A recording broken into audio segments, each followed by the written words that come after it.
Hey, I'm your host, Shaun Saxum. Welcome back to the Create Stuff podcast. A few things before I get started, I promise I'll keep this short. These episodes are usually streamed live, but this one was not at the guest request. However, if you would like to see them when they are recorded live, definitely follow me on Twitch and link in the description. It really helps me out a ton. Also, if you'd like to support the Create Stuff podcast, please leave a like, comment, and subscribe. That seriously helps me more than you can imagine. But if you want to go a little bit further, my Patreon is linked in the description. Just $1 a month does a lot for me. Like, seriously, it is immensely helpful. No pressure, though. I completely get it if you can't. Just you watching this is enough support. Also, I've recently started another podcast called SCP Authors Anomalous. You should go check it out. It's about the SCP Foundation. I read off SCP works with their authors, and we talk about them. That actually highly relates to this episode of the podcast, considering I'm interviewing an author on the SCP Wiki, and he may be appearing on that at some point, so you should really go check it out.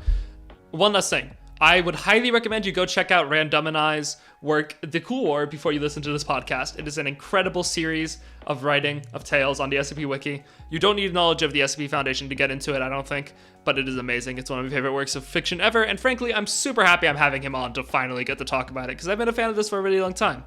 But I will warn you, if you do want to do that, that it does have some themes in it, which may be disturbing to some audiences, and it is very graphic at some points. So if that worries you or you don't think you'd enjoy that, I 100% understand. This podcast does talk about it and get into those themes a little bit, but that's not until way later in the episode, and there is a warning before we start getting into that more. So don't worry about that too much. If you want to keep listening to this and just stop at that point, feel free. You will enjoy it, all of the stuff leading up to that, I am sure. But yeah, with that out of the way, one last thing. There's a little bit in here where we actually read out something from the Cool War, and I had my wonderful friend W, who is a voice actor for L'Manberg the Musical, come on and help me out with the reading. You should go check out L'Manberg the Musical, and you should go check out W himself. Link is in the description to anything I can find that he is at. And with that out of the way, please enjoy this episode of the Create Stuff podcast. Oh, I would also recommend you check out DJ Cactus's episode of the podcast, which I think is coming out before this one, unless something goes horrifically wrong. But thank you, and enjoy. Welcome back to the... Hold on a moment. I'm afraid my garage door opener has begun, and I don't really want that coming through my audio. I'm actually visiting home at the moment, so there are some bits of... Hello everyone, and welcome to Top Gear. Today we're reviewing garage door opening sounds. Oh, well, you made a joke. Now I have to leave this in. I'm Jeremy Clarkson, and we're going to shove the other people who... what are the names of the other people who host Top Gear? I don't know what Top Gear is. I'm sure if I knew more about Top Gear, I could tell a joke that neither of us would understand. Welcome back to the 12th episode of the Creative Stuff podcast. Today, I am joined by a writer on the SCP Wiki, Randomini. Not how it's pronounced, but okay. I was worried about that. I have pronounced your name wrong in so many different ways. This is how I start like almost every episode of this podcast. That's by fine. Pronouncing the guest's name wrong. That's fair. I actually, I actually hosted a podcast called How to Pronounce Randomini's Name, which took a while to see some adoption by the greater community, but eventually, after many hours, days even, of recording, I never posted it, so overall a waste of time. Awesome. Super happy to hear that. So how do you actually pronounce it? Randomini. Randomini. I think Cactus actually told me this in detail, and I just forgot all of it. Oh, good. During our interview. I have definitely drilled it into his head. I don't doubt it. I could hear the PTSD in his voice. Oh yeah. Absolutely horrifying. No, I've definitely carved it into his skull, in a metaphorical and literal, but also kayfabe literal way. It's Okay. one of those things where there's a degree of separation between reality and the meta reality of people playing up their personas, where it's sort of like, and I would definitely say, oh god, I'm already getting into stuff. We haven't even done the introduction properly. Shall we start again? We just take it from the top. Keep none of this. Keep none of this except for that last time where I just said keep none of this. Sure, 100%. That's kind of convenient for me. Actually, no, never mind. Yeah, no, Or I'm keep all of it. And I am considering. Everyone can We'll be see. completely confused by the chaos that has ensued. It still would not be as chaotic as my episode with Public Spam Account where they talked about cheese for 30 minutes straight without giving me a single moment to interject or stop them. I don't think I'll be that bad. I don't think I'll be. I hope not. God, that Depends- episode depends went what for the topic 3 hours gets and 30 onto. minutes. If it, oh God. All right. Well, I'm we'll not. see. I'm not an expert on cheese, but if you get onto the wrong topic, you will definitely discover what I'm an expert at. Oh God. Well, I'm both terrified and very excited to find out what that'll end up being. Okay. Just in case, let's actually redo the intro in case I decide this isn't usable. But there's a very Yes. high chance I will just leave all of this in without editing it at all. Just letting you know, because this is kind of fine. funny. Okay. Hey, welcome back to the 12th episode of the Create Stuff podcast. Today, my guest is Randomini. Yes. Oh, so, I mean that's not news to me. I'm already here. I didn't know that I was. I thought the audience was supposed to clap or respond. Well, if you are at home right now and you're not clapping, you're doing this completely wrong and you're ruining the entire podcast. I can't. Hope you're 100% I can't hear aware. them. They're not clapping loud enough. Yeah, you guys aren't clapping loud enough. Clap louder, please. Or no matter what time you're retroactively listening to enough. this to. Yeah, exactly. Okay. Well, today my guest is Randomini, a writer on the SCP Wiki. Hi. This is terrible. Oh yeah. I All don't of this know is how. going in, isn't it? Oh, almost certainly. There's like no chance I take any of this out. 'Cause I might that's honestly the take thing. out a little bit of the new intro. I got the spiel about oh don't worry about the ums and ahs. We'll cut out all the dead air. Very first thing I do, 10 full seconds of dead air when introduced. I cannot wait to edit this. This is gonna be something. I might cut out the new intro. I'm not even sure yet. Whatever. Let's Do, just... do I want to take it from the top again? No, God, please. I just start the podcast. Hello everyone, and welcome to Shaun Saxum's version of the Cactus Cast.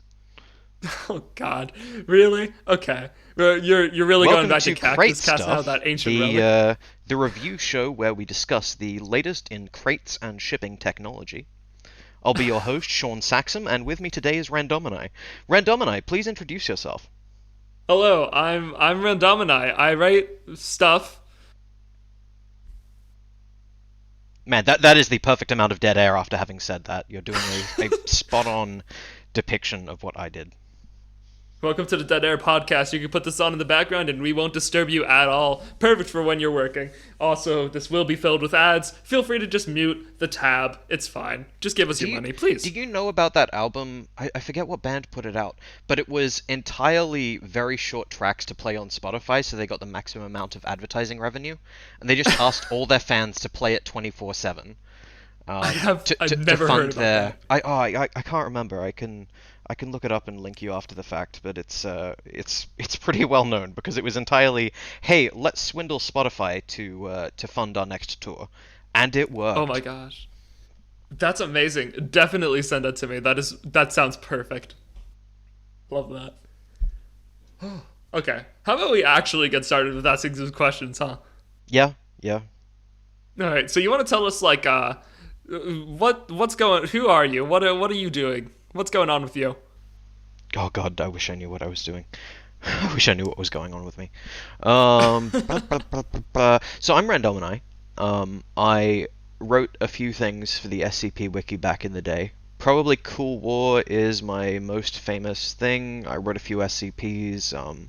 Inside, I think, is probably my most popular SCP that I've written, which is basically just a abstract metaphysical construct. I started a big project called Acidverse, which I promptly abandoned when I realized that it wasn't sufficiently interesting for me to continue doing it. And much like all the best authors in the history of writing, I have many, many projects which I have started, and then abandoned, and then retroactively pretended that intentionally abandoning it was the joke that I had intended from the beginning, but it wasn't. And in reality, I just start a lot of things that I never finish. I feel you there. I have a great mountain of projects I have begun and never finished, never will finish. That many Well, of my guests are. It's people listening Sisyphean. probably Like know you're about. pushing the rock up the hill, and then it just falls back down again, because then you've got to start the next thing. Exactly. There's another more interesting rock right over there, and another one after that. And at some point, way you're more just fun. left to throwing pebbles up a hill, and then everyone asks, "Why are you throwing pebbles up a hill?" As if to rage against the gods of gravity. You sound very much like how you write, I will say. Unsurprisingly to me.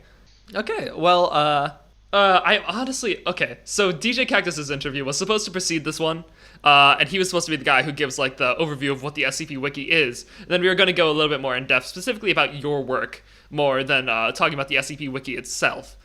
But Cactus, I recorded the first part of that interview with Cactus. I can make this joke now. I recorded the first part of that interview last year, and it has we have tried to re-record many times, and there's been always something that comes up, which is also very it's always okay. something very understandable for the record. So what you're telling me is, I sniped Cactus for pole position in this.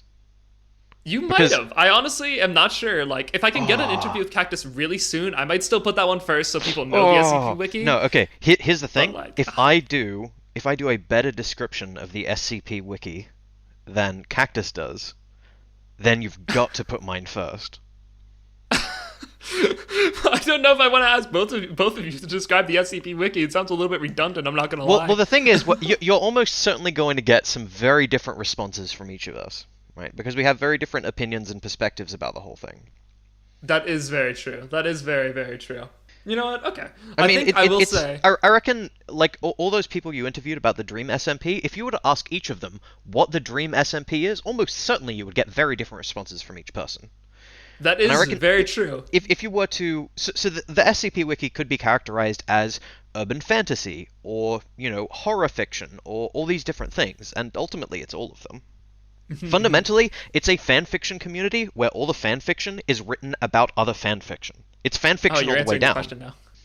Like, it's... and it's one of those interesting places where, because it is all collaborative, there's a degree to which anyone can step in and introduce new things to the universe, and then other people will adopt them and change them in ways that, you wouldn't have even thought of, or wouldn't have liked to have done, but nobody can stop those people from doing that.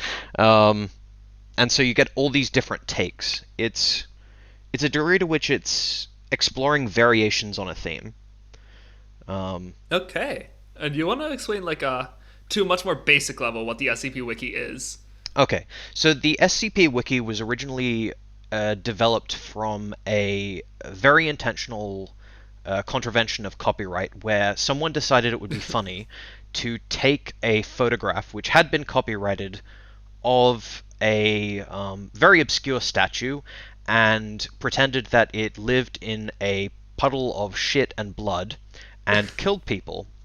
And no one let the original creator of that sculpture know about it. So over the next couple of years, a whole bunch of other people decided to pretend a bunch of other pre-existing copyrighted works had some kind of horrifying historiography associated with them. None of this was true, but that wasn't clear. A lot of people actually thought that there was a sculpture which a Japanese artist had made, which was killing people, and there was a long and extended manhunt for this man who had developed this semi-autonomous weapon, trying to pass it off as art, and there was a lot of outcry. And so it's interesting as well because Japan, the artist is Japanese, I can't remember his name, but it's interesting because Japan doesn't have a standing army. They have something called the Japanese Self-Defense Force. And so they didn't really have the capacity to address this particular threat. And so what they did was they invented this collaboration of a whole bunch of different nations all getting together and pooling their resources, called the Global Occult Coalition. who basically all got together and grabbed this particular statue. The problem was, there was an existing organization called the Foundation, which caught it first, wrote up their documentation about this thing, and posted it on 4chan. After that, there was just a continuing series of information leaks about this organization, and that brings us to where we are today. So what you're saying, the SCP Foundation, you're implying that not just that the SCP Foundation is real, but that they are actually, like, posted the first SCP they ever caught on 4chan. Like, the Yes. scientific files they wrote up. Yes. They just put that on 4chan. Yes. Okay, I have two questions. Uh-huh. Well, the thing is, we tried. They tried to submit it to Archive. Do you know archive.org? It's where they submit all of those academic papers for free open access. Yeah. But the thing is, and I know this having personally attempted to submit work to the Archive, that pretty much unless it's based in computer science, they don't take it. If it's computer science, you just get in. No one really bothers. No one really cares. No one even spell checks. Whereas 4chan, in terms of being a collaborative platform for open science, the anonymity as well just facilitates a lot more citizen scientists to be able to contribute to ongoing scientific experiments. And so I just think it's a much better platform for that sort of thing. It's also outside the realm of the existing academic structure, which is something which, over time, industry has popped up, and it's largely supplanted the academic sphere, which is more just focused on publishing papers rather than actually doing original work. So 4chan was the way to go, and given the success of the SCP Wiki, I think it was the right choice. Wow. Okay. I think... Okay, I'm not gonna lie. I thought our times were off by a lot because you were in Australia, but it seems like it's actually because we live in completely different dimensions. But this is what the hell? Okay, all right. Well, yeah, sure. That's what the SCP Foundation, SCP Wiki is. Everybody, it is real. It exists. I work there. I'm one of them. That's how it is. Right. Yeah. And if you want to check out that SCP, it is SCP-173. If you want to join, original, the statue. If you want to join the SCP Wiki, the paramilitary organization where we will absolutely immediately give you a gun and badge, you should go to the SCP Wiki and just jump right into the IRC chat and ask people what the password is. Just repeatedly do that for days upon days. Don't read the help guides. Don't read how to actually join the wiki. Just bug the staff non-stop until you wear them down and they let you in. Yeah. You go to site 17 in the IRC chat wiki. That's where the staff are, like the staff help, and you just say, "Is the SCP Foundation real?" It is and real. They'll Why tell are you lying no. to They'll me? tell you no, but that's how you know that it's real. Because the thing is, if the SCP Foundation was real, they wouldn't tell you that, would they? So it's all deep cover. And the thing is as well, they don't tell you this, but roleplay is actively encouraged on every single channel in that IRC. So every single person in that IRC is pretending to be a writer for this fictional metaverse, which is, again, part of their deep cover for the actual, real, legitimate foundation, which shoots guns and kills people. Yeah, that's what they do. So if you want to join a writing roleplay server, go check that one out for sure. Yep. There you go. That's shall we begin the interrogation? Yes. I'm very excited for this. Very excited. Please remember, if you answer anything that is not to my liking, we will release SCP-682. Not like specifically on you, just in general. I think it'd be kind of funny. Yeah, I mean that's just Thursdays, right? Yeah, exactly. He needs to get out for walkies. Yeah, walkies. You take him on a nice little walk around the site without a leash or anybody actually watching him. But well, that's how it's you start important to all the most gradually interesting socialize him. Get him used to people. People are friends, not food, as it were. Yeah. It usually not- doesn't work very he's well. not learned it He does yet. it somewhere. But with a few more years, I'm sure he'll realize the hang of it. Yeah, the casualties aren't that bad. We can afford to lose a couple D-class, few researchers, junior researchers, scientists, O5 council members, not a big deal. Yeah, I mean that's why they coined the phrase acceptable losses. Exactly, And then later, after coining the phrase acceptable losses, the word loss meant more generally things which could be lost and were bad, because acceptable losses were all that exist prior to that. And then it's like, there are some things which are unacceptable losses, and then it became kind of a genericized term, like Play-Doh. Yeah, exactly. Just as the ethics just as the ethics committee wanted it to be. God, okay, I'm going to start asking questions now. I hope that everybody from the SCP Wiki who might be listening to this, especially considering I've started another podcast specifically related to the SCP Wiki, which you should go check out, SCP Authors Anomalous. I hope everybody listening to this who is from the Wiki absolutely hates both of us and this episode already. Yeah, I mean, if they've read everything that I've written and don't hate me, I haven't done my job. Exactly. Very, very true. I actually can, barely stand you. The hate just grew and grew with every article I read. Just made me more interested to figure out why you are doing these sick things. Well, the thing is, if I can get people to hate me, then when I suffer, they'll enjoy it. And so ultimately I want to make other people happy. And so by writing terrible, terrible things, when they hate me, and then something terrible happens to me, it induces joy in their happiness senses in their brain bits.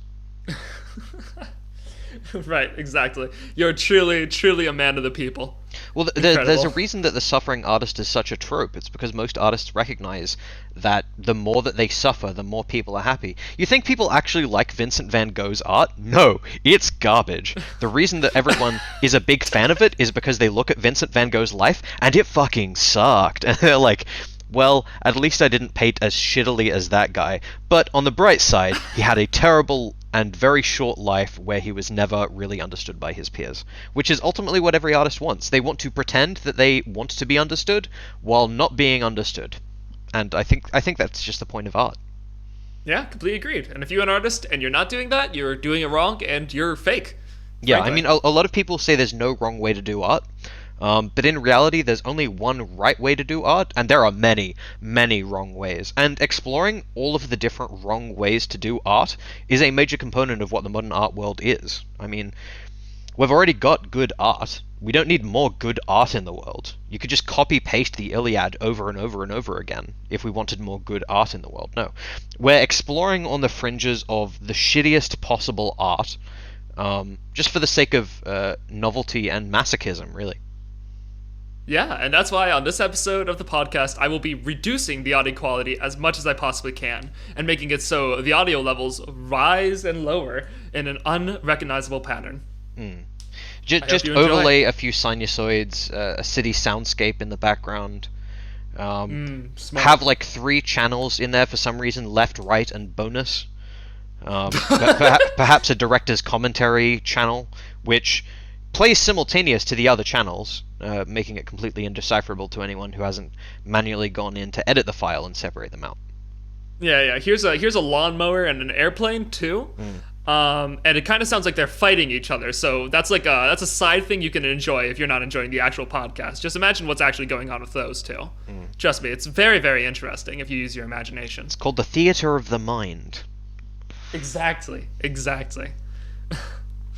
My favorite way to play Dungeons and Dragons. Okay. How about we ask actual questions now? We're 22 minutes in. No, awesome. You're right. We should get into questions. So, how did you get into podcasting? God, don't do this to me. Don't do what? I swear to God, this is gonna be an episode. How did you get involved in the SCP Wiki? Oh gosh. So I genuinely cannot remember. I think I might have stumbled across references to it on the website TV Tropes. So for anyone unfamiliar with TV Tropes, it's a website which documents commonalities in media, and just sort of recurring elements which are useful to identify and decompose media into its constituent parts. And so it's something where, to go on a bit of a tangent, I think that reading TV Tropes is very valuable for anyone who's looking to be a writer, both in terms of understanding the constituent bricks by which you can construct a narrative, There's a reason that those kinds of turns, those kinds of rhythmic cues are very consistent between different stories, and TV tropes is essentially the dictionary of narrative as far as I'm concerned. So I was on TV tropes and I saw repeated references, I think, to different SCPs, and I discovered the site, and from there I started reading them quite a lot. The articles didn't engage me quite as much as the stories, and I always found the stories interesting. The tales, you mean? Yeah. Well, I mean, tales is the specific jargon for telling stories which aren't in the traditional SCP structure. Though now we have the group of interest stories as well, so I guess that's not entirely true. Ignore my dogs. I will cut that part. No, don't cut it. Don't cut it. Keep it. Let's listen. And in fact, if you can normalize your audio around that so that you capture the dogs, and if you play the sound of those dogs back when we were talking about having all of the really distracting audio, I think that would be perfect. Or if you edit none of this and we just acknowledge the fact that that happened. Yeah, I think that's actually a good idea. That's probably what we'll go with.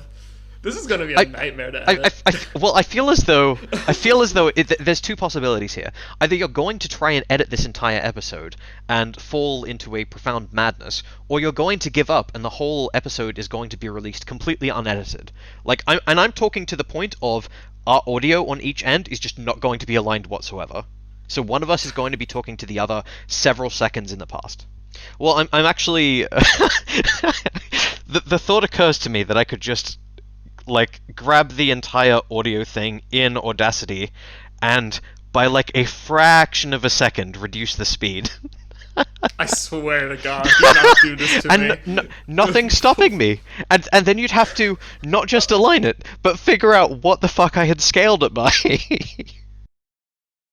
Oh, God, that'd be horrible. You could scale it by 0.47 seconds slower. Yeah, and so it will be perfectly aligned right at the start, and then just gradually it desynchronizes. Or even worse, I could select random chunks to speed up and slow down in a non-uniform way.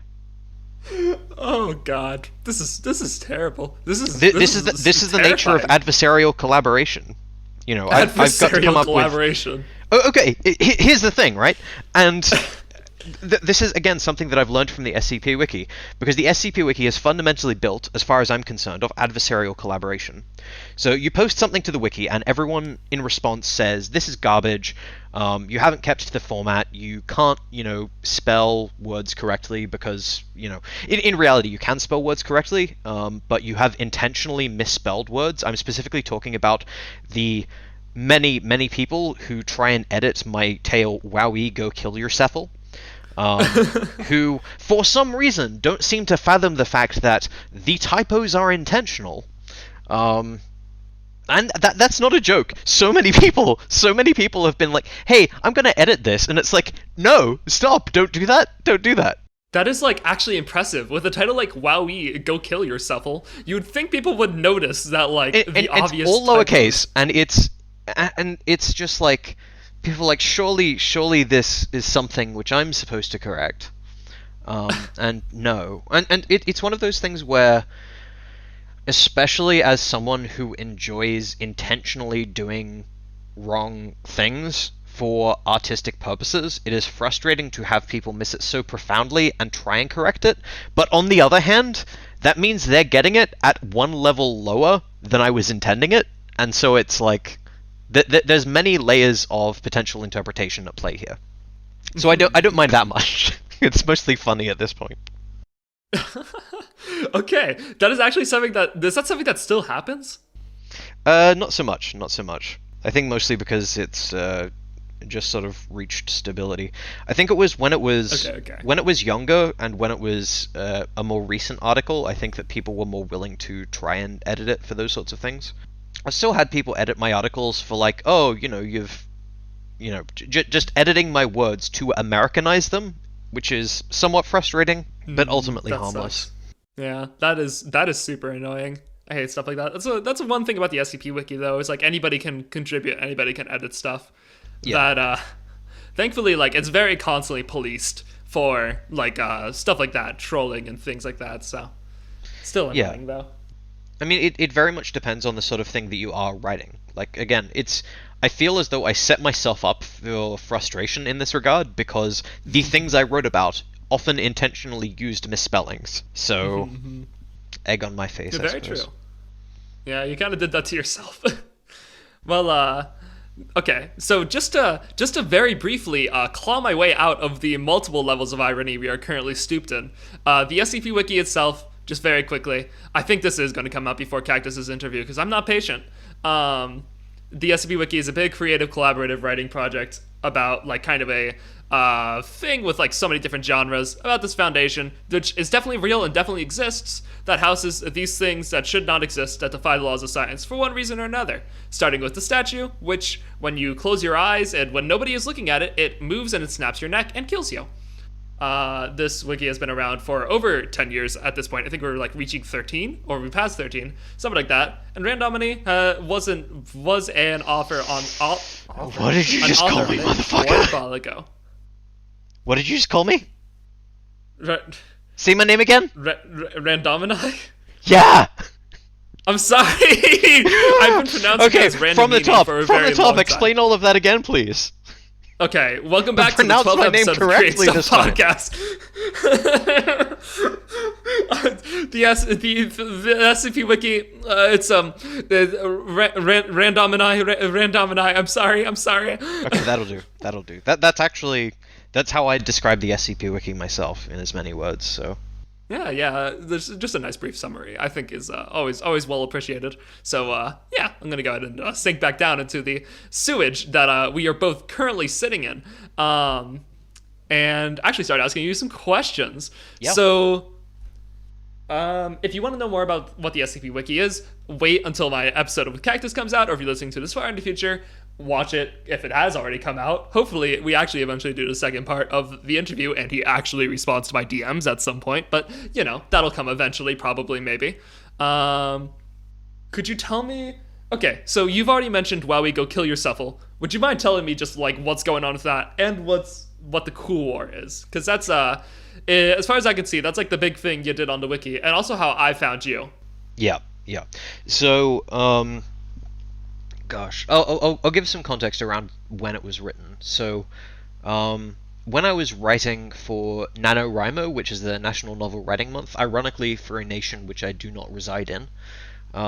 So when I was writing a novel for NaNoWriMo, I was writing a novel called Pine Gap, which was a series of seemingly unrelated vignettes around a secretive facility in the Australian outback called Pine Gap. And this is a real facility. You can go look up its Wikipedia page. It is a real place, and it's probably just signals intelligence for Australia and the US in reality. But there's also a lot of conspiracy theories. It's essentially the Area 51 of Australia. And so I was writing various vignettes, and one that I wrote, Wowie Go Kill Yourself, sort of described an art exhibition where everything in the exhibition was deadly. And so if you were to actually interact with any of the exhibits, they would almost certainly cause you physical harm or kill you. And this is something which I had been considering previously in terms of making art which is specifically designed to be attractive but dangerous, which is just an element which I had considered interesting, and so I wrote that particular piece. And then I realized this could potentially fit on the SCP Wiki. So I tweaked it a little bit, just the ending with Take Shower to Be Cool sort of being the end. And there was a group of interest on the SCP Wiki called Are We Cool Yet? Which was written by, I think that was Smapty? I'm not 100% sure. Or it might have been Yorick. It was before my time that it came up. But it was a bunch of fictional artists who were able to pretty much do magic, and made art out of the fact that they could do magic. And they weren't super popular. There wasn't really a coherent storyline about them on the wiki, and so I thought, well, I could sort of after I posted that story and it got some success, I was like, well, I could potentially spin this off into a longer narrative. And so I took elements of the narrative which I'd been intending for Pine Gap and to some extent repurposed them into Cool War. And yeah, I guess from there I just kept writing stuff until it was done. It ended up taking a little bit over a month to write all of Cool War. I think it ended up being 2 or 3. But I think it was worth the extra time to get it as fleshed out as I wanted. Highly agreed. Yeah. The Cool War has been something like the Cool War is by far my favorite work on the wiki itself, and also one of my favorite pieces of written work ever. I'm not trying to butter you up, by the way. I appreciate that. However, you have awful taste. I'm well aware. Trust me. But again, as I was saying before in that part that you now can't cut out so long as this reference stays in, you should have copied pasted the Iliad over and over again if you wanted good art. Exactly. Very true. That actually is very, very true. I don't like the Cool War because I think it's objectively good. It has its problems. Everything does. But I like it because I don't know. I'm just insane or something. Or I've just read it so many times that at this point I can't even tell. Yeah. But I was very excited to have you on here to talk about that. I have read this like probably once every year since I first read it the first time. Jeez, when did you first read it? Oh, I want to say it was like the beginning of high school for me, and I'm a freshman in college now. So maybe like 4 times I think I've read it. Okay. Yeah, there are better things to read, you know. I do, and I've read them, like the Anti-Memetics Division. I didn't mean on the wiki. I meant like books, like books. Yeah, I'm well aware, but I don't like good things. Good things bore me. I like bad things because then I can talk about them and how much I hate them. Well, the thing is, the influx or the advent of the reaction video has to some extent resulted in people not directly consuming the original content, but consuming people's regurgitated opinions about the content that they consumed. And That's very true. It's sort of gradually become this meta-narrative. I mean, Let's Plays as well, right? So it's the original was you'd have reaction videos where it's like you'd take different demographics, old people, young people, all sorts of different people, and see how they respond to things which are outside their typical wheelhouse. And then it was Let's Plays where it's typically someone giving comedic riffs over the top of playing that media, and people started to engage more strongly with this kind of meta media than they did with the original stuff. And the Dream SMP is actually an example of that, right? It's people are not engaging directly with playing Minecraft. There's certainly many people who are fans of the Dream SMP probably do. They are fans of that thing which is created with Minecraft. And then it goes into like the whole background of machinima, where it's sort of Red vs. Blue was sort of the big game changer in that regard, in terms of producing media which was telling its own story, but within the constraints of the gameplay mechanics and systems. And so there's all these different elements of meta consumption, and even ironic consumption, right? Like you've got The Room, for example. You know The Room? I do not know The Room. So The Room is a film by Tommy Wiseau, which is incredibly popular because of how bad it is. Have you ever heard the phrase, "You're tearing me apart, Lisa"? I think I have. That is from The Room. And so The Room got extremely popular not because it was good, but because it was so bad it's good. And this concept of art being so bad it's good is something which, gradually feeds into ironic consumption of media. And at some point, I reckon we're going to pivot from, 50 levels of irony deep to genuine, sincere honesty again. And I think we're about halfway through that cycle. Really? Interesting. That is super interesting. Anyway. Wow. What was your original question? I didn't answer it. Well, I was gonna ask. Super interesting, by the way. Feel free to go on dumb tangents like that. Not dumb tangents. I shouldn't call that a dumb tangent. That was a cool tangent, actually. But way better than a lot of the other tangents on this podcast. Especially this episode. I mean, to say those tangents were better than the other tangents is editorializing. I feel as though we should leave it to, the court of public opinion as to which of these tangents are most valuable to listen to. And that is the reason that you shouldn't edit this podcast at all. You should leave it all exactly as it was recorded in context. I'm no. Another very subtle thing that I can potentially do is edit what I said so that your response when you said no there is to me perhaps saying, "Oh yeah, and you should edit this podcast very extensively so as to not have the bits that are bad in it." And I could potentially just edit my recording, and if you don't notice in your edit process, if you're just listening to the sounds rather than interpreting the words, then that could slip past you.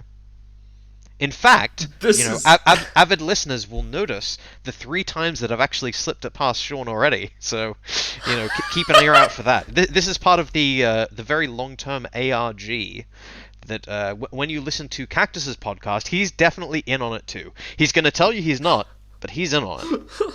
And he will give you the trigger phrase, and you need to go to the website, which is the trigger phrase spelled backwards. Now, you might think it's easy to figure out what the trigger phrase is because he's going to have to say HTTP backwards. But he's going to be saying that a lot. That's like his catchphrase, PTTH, Yeah. He says it all the time. You'll never know, man. Oh my god.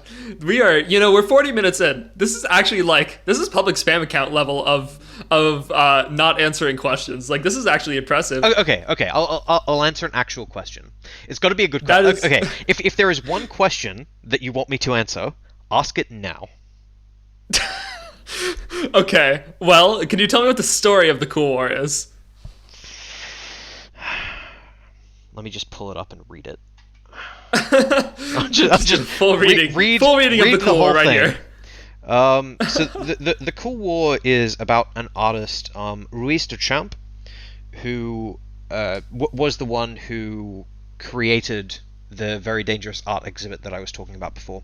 And in my imagining of Are We Cool Yet?, there's sort of a core group of people who are led by someone known as the Critic.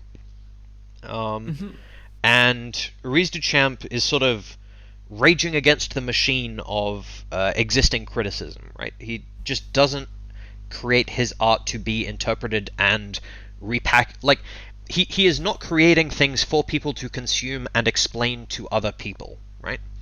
And this is why I think it was probably quite useful for me to go on that tangent about criticism and Let's Plays. As far as I'm concerned, the primary message in Cool War is about frustration with interpretation of what you've done. And there's loads of different elements there. There's dealing with whatever hand you're dealt in terms of having a shitty family. There's finding solace in the fact that you can at least express yourself even if no one necessarily understands the way in which you're expressing yourself. So Ruiz has a brother, Pico Wilson, and both of them grew up in an extremely traumatic situation, and Ruiz is on antidepressant medication to deal with that, and Pico isn't. And Pico is kind of representing the consequences of having trauma which you don't deal with, you don't work through, and you try not to address. And a big component of that comes out in the way that he expresses himself to other people. So when he initially gets introduced, he seems to be he's a crazy, edgy, artsy, fartsy kind of, Joker-style crazy guy. And then, as the story continues, you understand some of the elements, some of the components which resulted in him being the way that he is. And at the end, he doesn't really change. That's something I think a lot of stories have people changing over the course of them. Sort of learning things or whatever. And while it's useful to tell those kinds of parables where there is a transformative element, I feel as though it's more interesting to tell stories where people are very much themselves and do not change. Where they encounter challenges but remain themselves regardless of the fact that they are being challenged. And there are many other characters in Cool War. I'd definitely say that it's an ensemble cast in terms of the way that I had written the thing.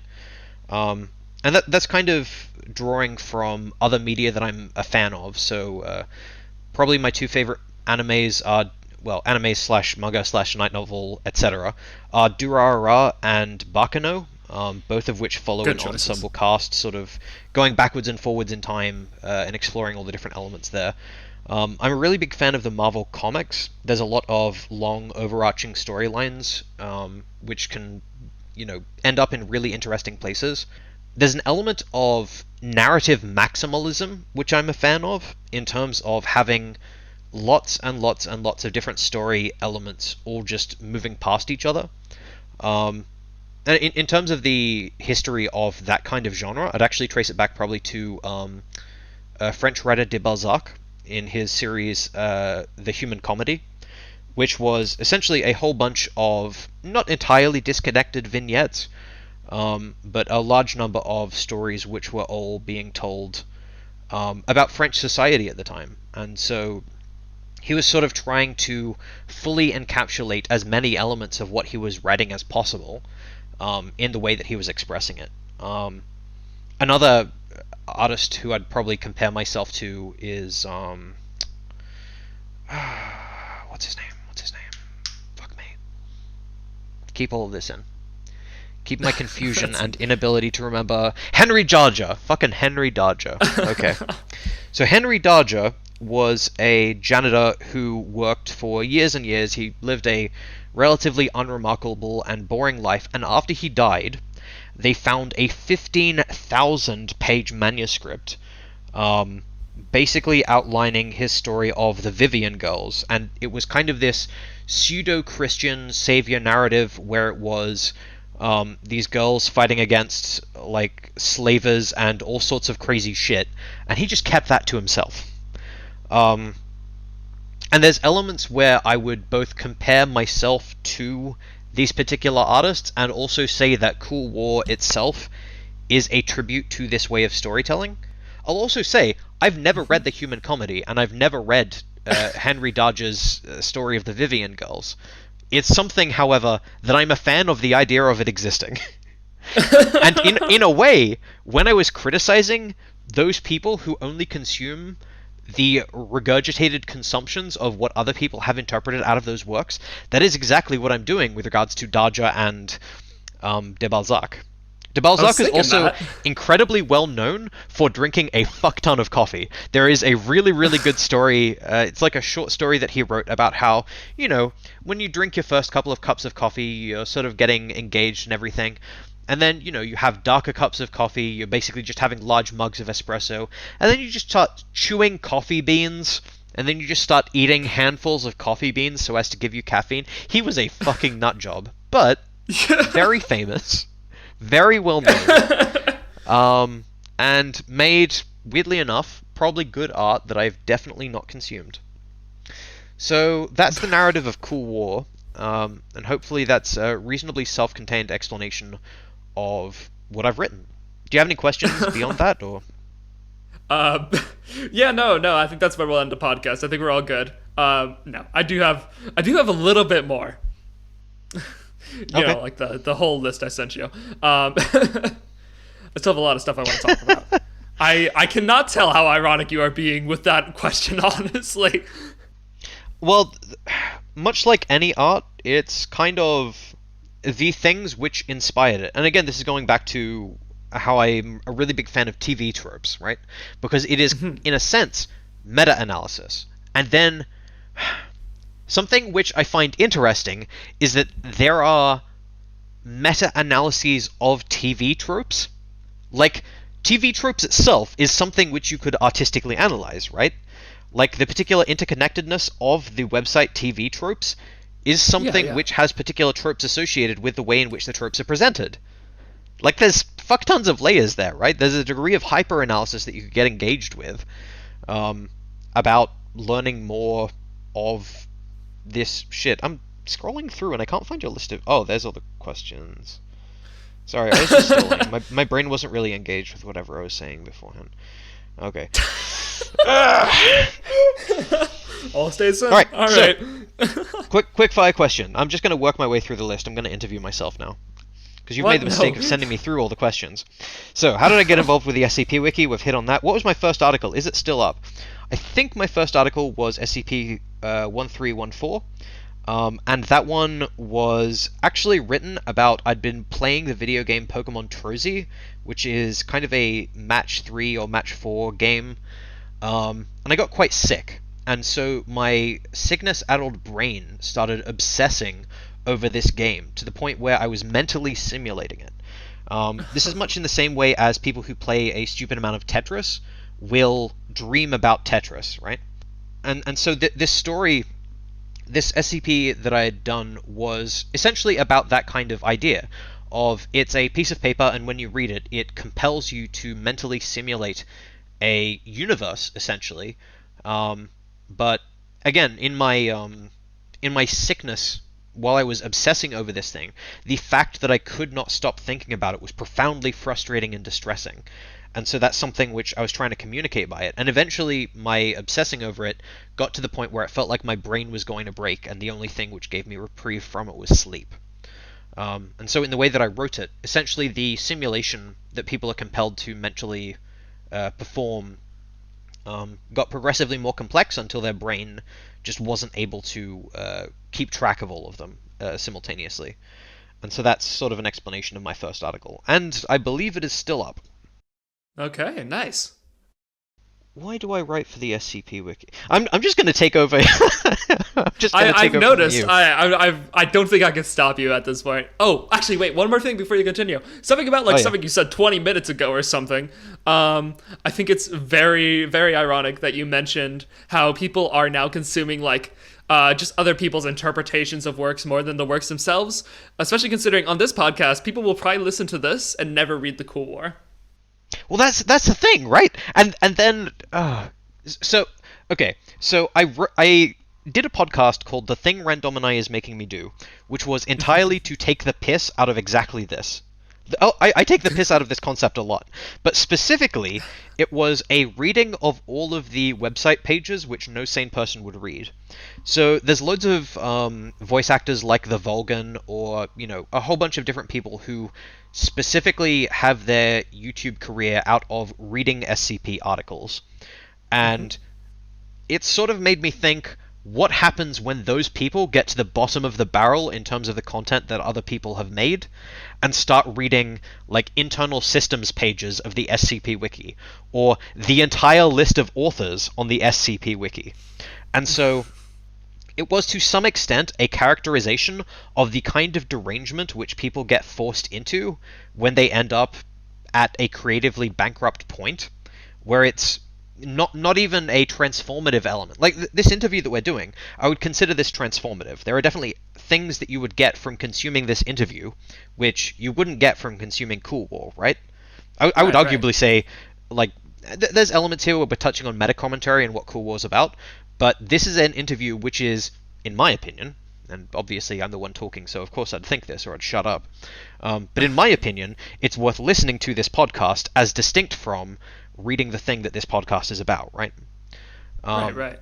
And so there's, there is the useful transformative component of criticism where people are explaining the reasons that they feel certain things.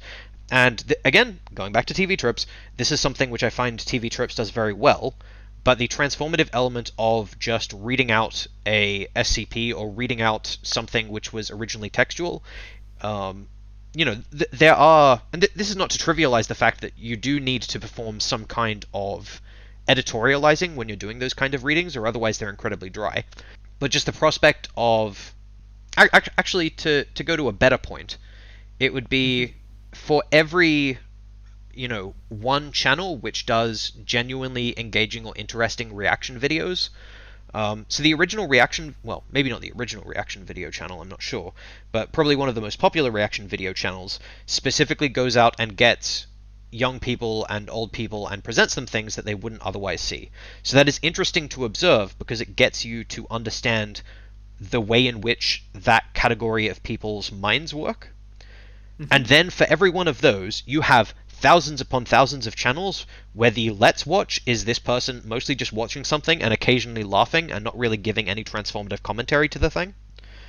And so, yeah, I'd say an element of the critique is potentially useful, but in many cases it's just nothing. In many cases it's just a trite transformation without any additional useful substance that redeems it beyond just regurgitating the previous thing. Agreed.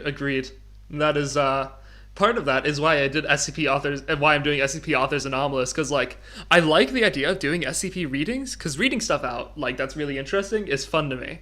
But I didn't want to do it like just like everyone else is doing it. Not necessarily everyone else. There are people who really take their own spin on it and add to it. But I wanted to do something that also adds to it in a way that's a lot more unique, which is why I have authors read out their works and then talk about them, because that adds to it a lot more. And I think that's a lot more valuable as well. There's someone who did a lot of critique on the wiki, Kalanin, whom I respect immensely. And he would often give very harsh critique of what people wrote. And a lot of the time, people didn't listen, and then their articles got deleted or downvoted because they weren't very good. There is a certain talent in being able to not just identify the faults with something, but explain the reason that it is a fault. And potentially beyond that, give people ideas about ways that they could mitigate that problem. So there's definitely an art to critique, which, is something which I think was worth honing. Yeah, agreed completely. And like that's why there's an entire team on the SCP Wiki dedicated to being like people who are just trained to critique other articles and ideas. The whole Butterfly Crit Squad. Yeah, and I think they do a pretty good job. I agree. I think they do an amazing job, except for when they critique my ideas in my articles, in which case they are always wrong and I am correct because I'm an amazing writer and they have no idea what they're talking about. Yeah, but anyways, back to the questions. Well, no, to spin off that, there are... So I would often receive critique which I did not find useful because it would have been transforming the work in a way which made it not convey that thing which I was designing it to convey. Right. You can imagine, art which is designed to elicit a particular emotion. If someone's criticism is, it made me feel the emotion and I didn't want to, the response to that is not to make it stop. Like, if you gross someone out, it is not valid critique to say, this made me feel uncomfortable. It's not useful critique of the Saw movies to say, that was horrifying. Because the response to that from the original creator is, yes, I meant to do that. It was fully intentional. And some critique is just completely useless like that. And yeah, I mean, it's something where you don't just want to have people say, you did exactly what you intended to do, but I didn't like it. I mean, it's fine to say that, but there's nothing to do with that. Like, there's nowhere that you can go beyond writing a completely different thing. Right, like, that's not helpful. No. You're not doing anything for me by telling me that. Also, for the record, I was joking. The Crit Squad has actually given me very good advice. Mostly.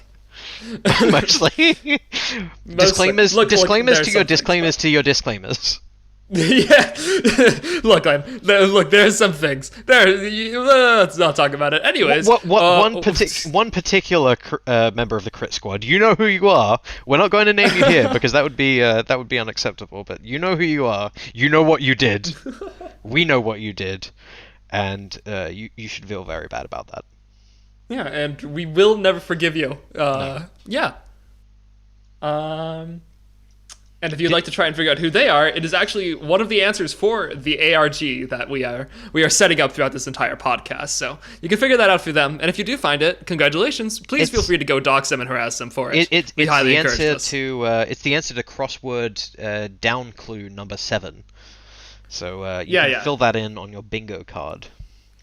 Yeah, and in case you're wondering why that part was blank, that's it's because you have to listen to this to figure that out. But yeah, for the other ones, try listening in reverse. There's a little extra hint for you guys who, for some reason, are still listening to this. God, this is.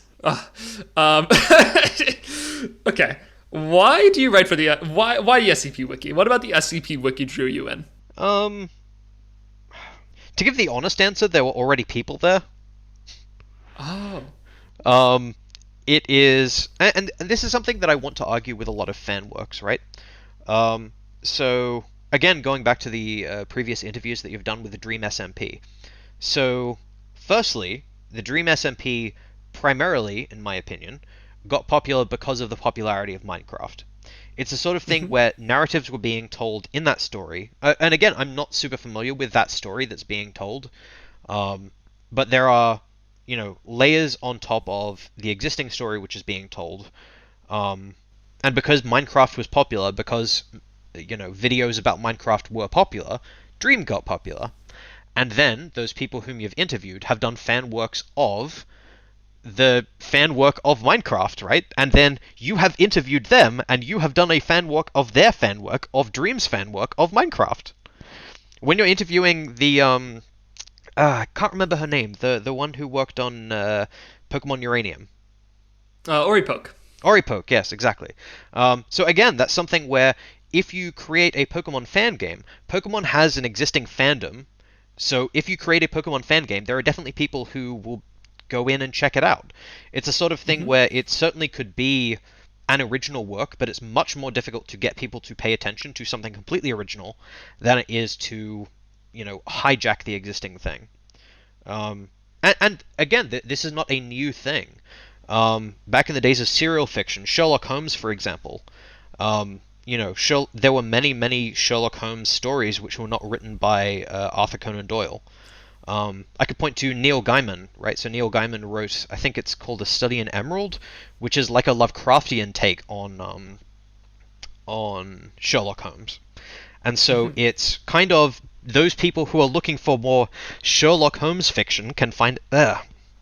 Those people who are looking up fan fiction of and oh god, yeah, so there are people who write fan fiction of the BBC version of Sherlock, which is itself derivative of the original work by Arthur Conan Doyle because it's an adaptation, right?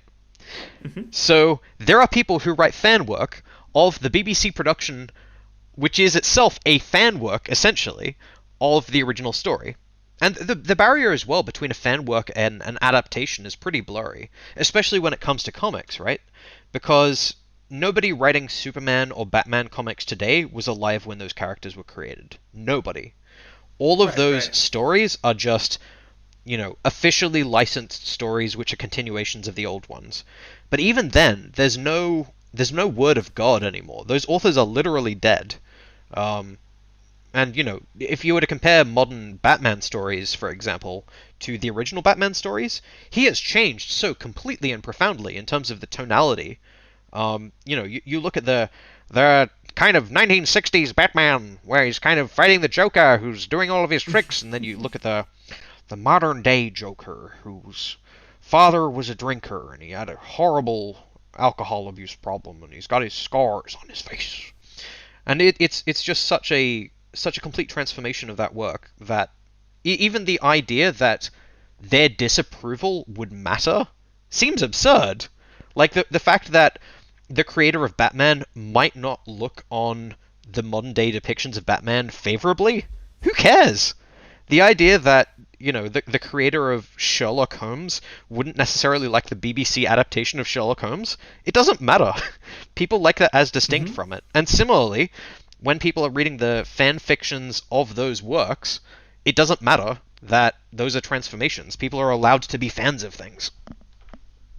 What was I talking about? What was the question? Yeah, it kind of plays into the whole idea of... I'm sorry, say that again? Oh, I was asking what the original question was. I keep going on tangents. No, that's okay. The tangents are way more interesting than what the original questions are, honestly. Yeah, I asked why do you write for the SCP Wiki, but you answered. It's because there are already people there. There's already an audience, somebody to enjoy it. And it's going to get enjoyed rather than just posting on Wattpad or something. Yeah, and I mean, genuinely, I cross-posted the Cool War to Wattpad, and then no one paid attention to it. That was something when I wrote the Cool War, after it was done, I moved it over to Wattpad to think about whether or not that would increase the audience size, and the answer was no. Yeah, I wouldn't have expected that. No, and there are definitely people who are popular on Wattpad, but it's not those people who are writing things like Cool War. Yeah, it's mostly fan fiction. There's a lot of serialized fiction online, which I think does a good job at doing what it does, but certain hubs like fanfiction hubs and Wattpad and those sorts of things, they cater to a very specific audience. And so if you're not writing for that audience, it's unlikely that you're going to find success. But I will confidently say that what I wrote with Cool War, there wasn't really anything with that kind of tonality which had existed on the wiki prior to my writing it. There wasn't really a long-form narrative which wasn't taking itself seriously.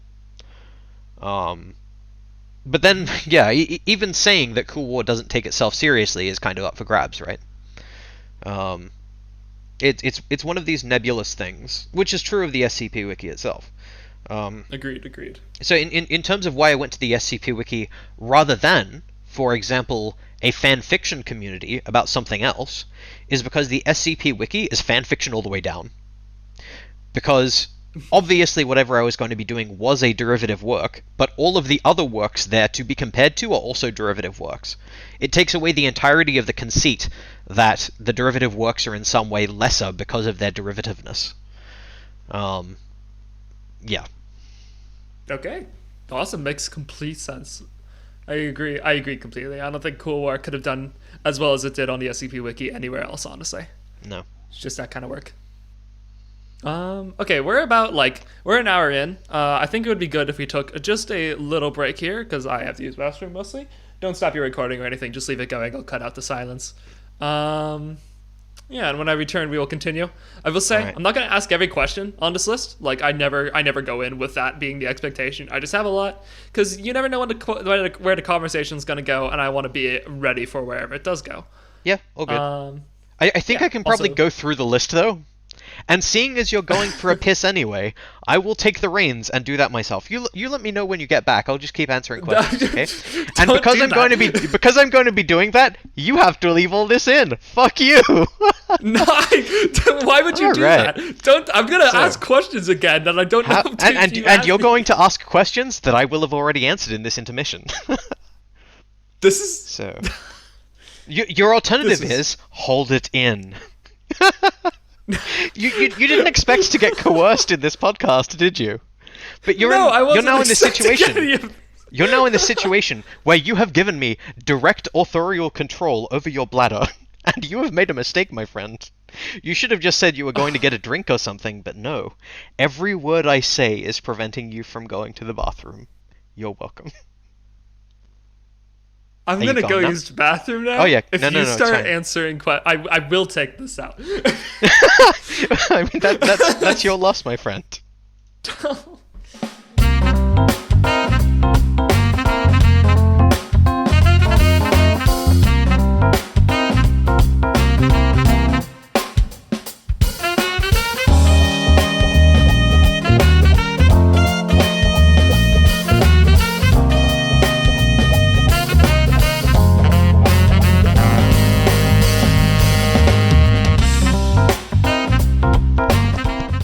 Hi everyone, Shaun and I had to go take a piss, so I thought I'd let you know about this episode's sponsor, Audible. Audible is a service which allows you to listen to books which are being read by people who are making interpretations of those original stories. These transformative works aren't really worth listening to. Read the original stories, and if you don't have eyes, learn Braille, bitch. This is also brought to you by HelloFresh. HelloFresh brings you food and tells you how to prepare it. Yeah, you like sautéing those onions, don't you, you little slut? Keep going. Keep going. Chop those tomatoes. Crush that coleslaw. Masticate that steak. You know you love it. HelloFresh. Use the offer code Shaun Saxum doesn't know I'm recording any of this for 25% off your next order. We're also sponsored by Skillshare. Have you ever wanted to know how to provide a fake advert for a podcast that you've been invited to, making the recording while the person's going off to take a piss? Fantastic. With Skillshare, we can teach you how to do that. We can even teach you how to hear the sound of the door opening and closing to know that your co-host has returned. How long have you been doing this? Not that long. Okay, well, we're back from the break that we just took. I did your ad reads for you. Thank you. I appreciate that a lot. That makes my job a lot easier. You can just I've always insert been one those. to. Yeah. I'll make sure to keep that in. I'll keep all of that in. Good to. I always like to do ad reads for people I'm not actually sponsored by, so they like just kind of get tricked into giving me money. And so far it hasn't worked, but it will eventually. Well, I mean, if you send the invoice, they'll probably fill it. Do you know about the guy who just kept sending invoices to Facebook, which weren't for anything, and they kept sending him money? I have actually heard about that. It's an amazing scam. Oh, I think probably, yeah. That is an incredible scam, though. Dude, that would be so...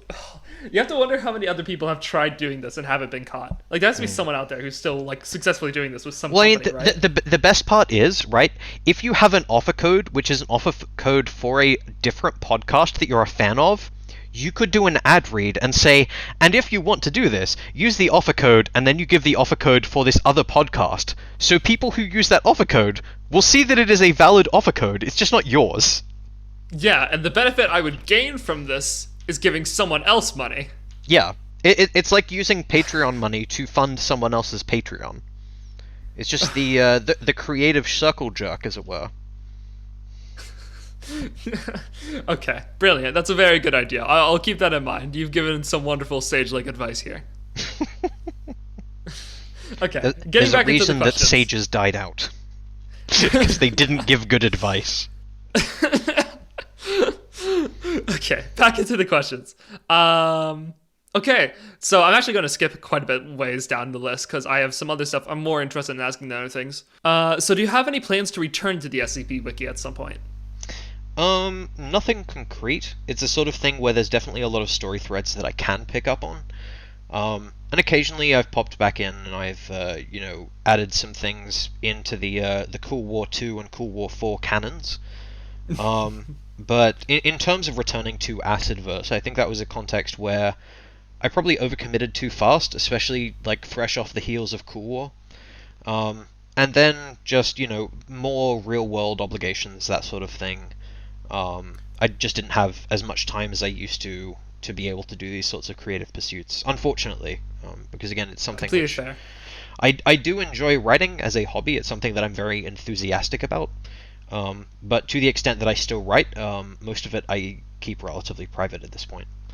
It's the sort of thing where, and this is going to sound relatively odd, for reasons of taxation, if you write something that is potentially worth getting published, but if you also have a day job, it is of benefit not to publish that until it's done, and then you get fired.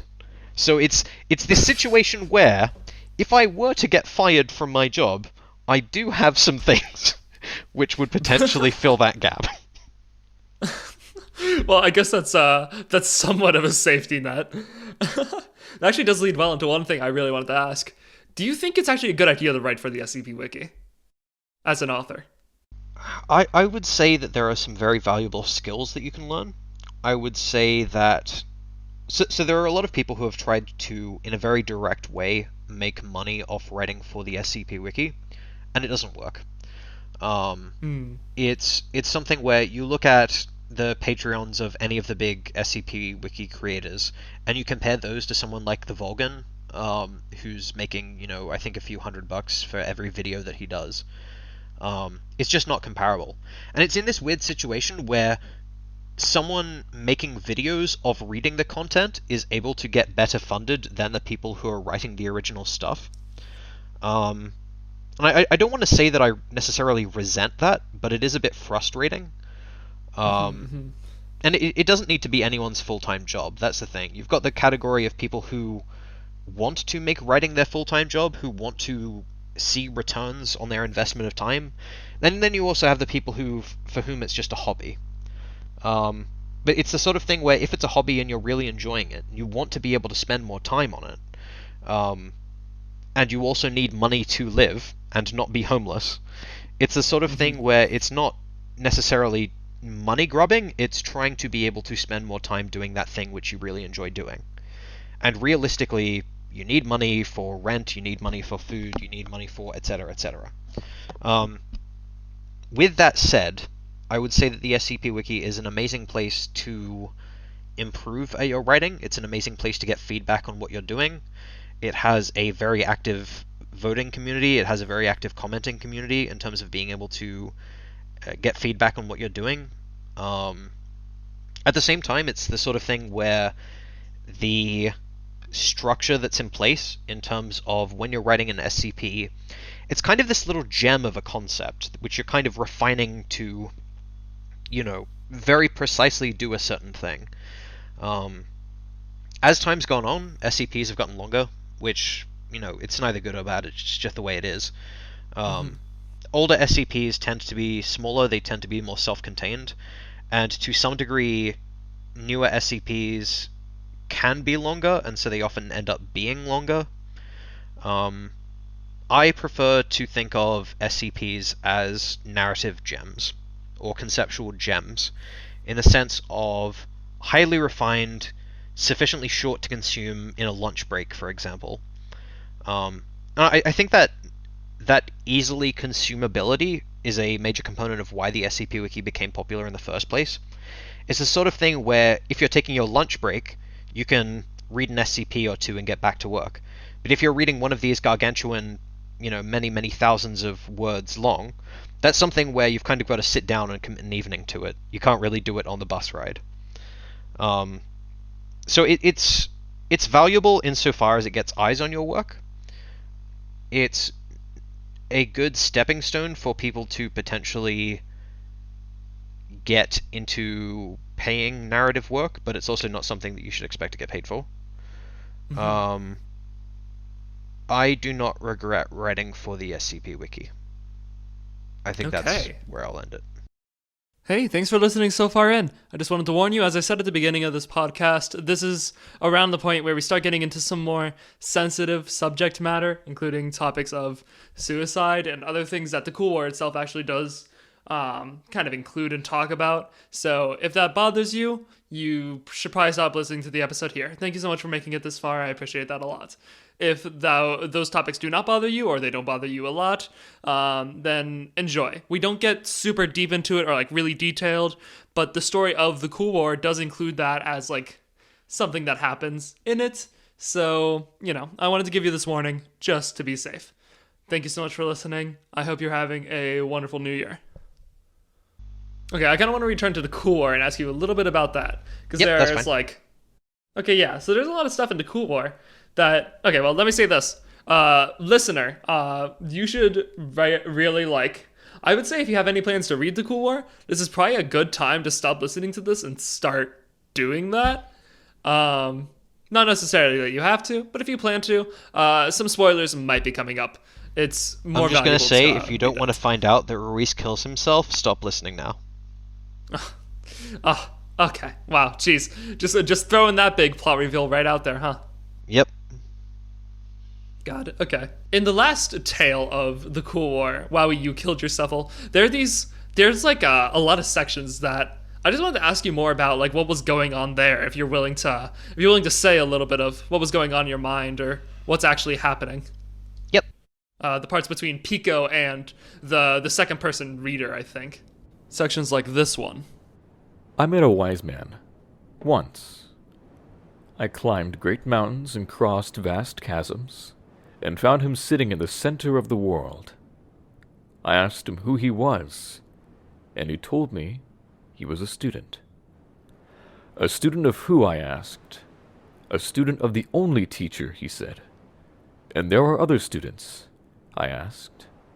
We are all students, and in turn, we all become teachers, he said.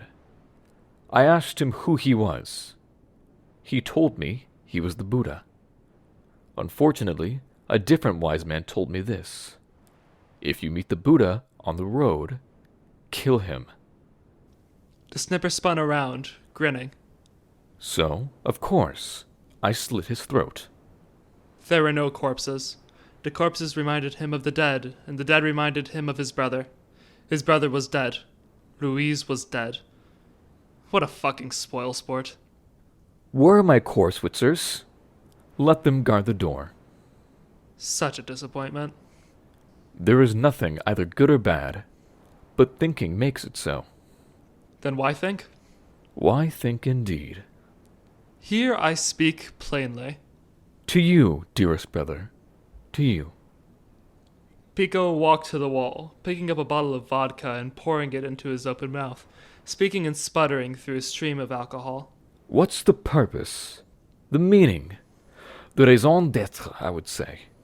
If I wanted to be obnoxiously condescending and unforgivably French. I'm beginning to sound preachy here. Good morning, living Earth. Pico took the bottle and smashed it onto the ground. What did that mean, I wonder? What? We've been over this. The meaning of things is in the thinking of their meaning. Meaning needs people. Without people, there is no meaning. And the world is nothing. The world is nothing. Have you ever tried killing yourself? I have. What was it like? It was not comfortable.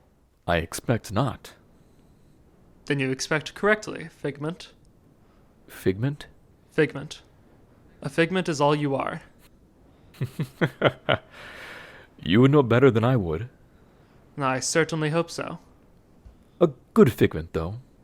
A pretty little figment. There is nothing either good or bad, but thinking makes it so. You stole that from me. You stole that from me. Well, what do you think? You stood on the opposite side of the room, staring at the madman talking into empty space. You wondered who he was talking to. That is, you wondered who I was, or perhaps am. Past continuous verb tense is a tricky business, is it not? The snipper speaks. That it is. And you respond with silence. Or do you? How would you react? How did you? How do you? Would you kill this man? I place a knife in your hand. Pico Wilson offers his throat. The decision was, / is, / will be left to you. Yeah, so with those, it narratively Or speaking, the narrator, rather. yeah, it ties into there's an article that I wrote on the Wanderer's Library called Drifting in the Knot, which is essentially a story about the afterlife. There's a concept in philosophy called Meinong's Jungle, which is essentially the space of all things which do not exist. So the idea that, for example, unicorns, to the extent that the word unicorn is a referent to something, unicorns do not exist in the real world, but there is, in some sense, a platonic conceptual ideal of a unicorn out there which must exist in some space. And Meinong's Jungle is essentially the space of all those things which conceptually can be described but do not exist in the real physical world. And so it's this sort of thing where once someone dies, they would go into the knot, which is essentially the description of Meinong's Jungle, and potentially get offered deals to return back to life. And so in Cool War II, there's some initial stories about how Reese Champ comes back from death. There's 5 or 6 different ways conceptually I've been thinking about handling that. There's one of the ways is that he gets a body sort of Pinocchio style hewn out of wood by his brother, who's gone off and become a lumberjack, and it gets magically animated when he comes back from the dead. And so the sort of phrase of the world feels like nothing, which repeatedly occurs throughout a few of my different works, and somewhat frustratingly got co-opted by a different author who just straight up titled one of their stories "And the World Feels Like Nothing," something which I'd very gradually been building up as like a subtle nod, just being absolutely wasted by another author. And so the idea that once you die, you're going into this space of nothing, and can potentially return, is something which, narratively speaking, is an open door which I may potentially walk back into. It may not be a particularly satisfying answer, but that's the answer. Okay, no, that's very interesting. Okay, well, I'm excited to see what ends up happening. And reader, if you'd like to check out Drifting in the Knot, that is linked in the description.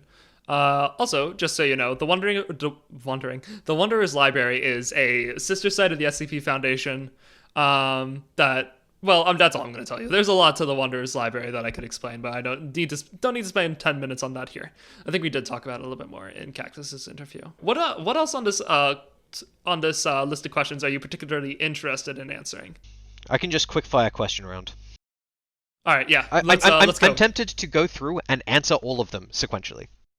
So, how did you get involved in the wiki? We know. How did I do my first article? We know. Is it still up? Yes. Why do I write for the SCP Wiki? It's fun and people pay attention to me, and I'm always clamoring for other people's approval.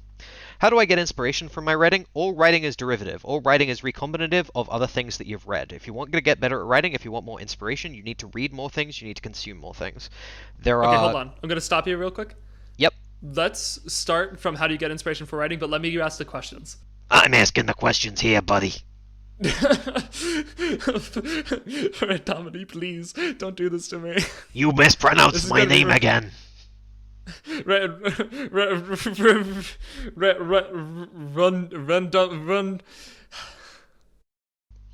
How do you do it again? I was gonna make a joke about forgetting how to pronounce it, but I've actually forgotten how to pronounce it.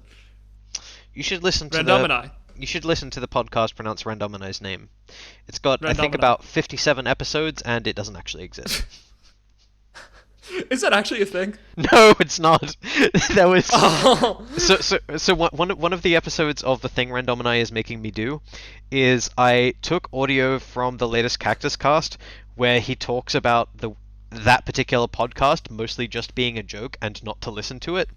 And then I chopped up the audio from Cactus talking about it and pretended that he had cancelled, by cutting it up, made it sound as though he'd cancelled other shows to start a new show called Pronounce Randomini's Name.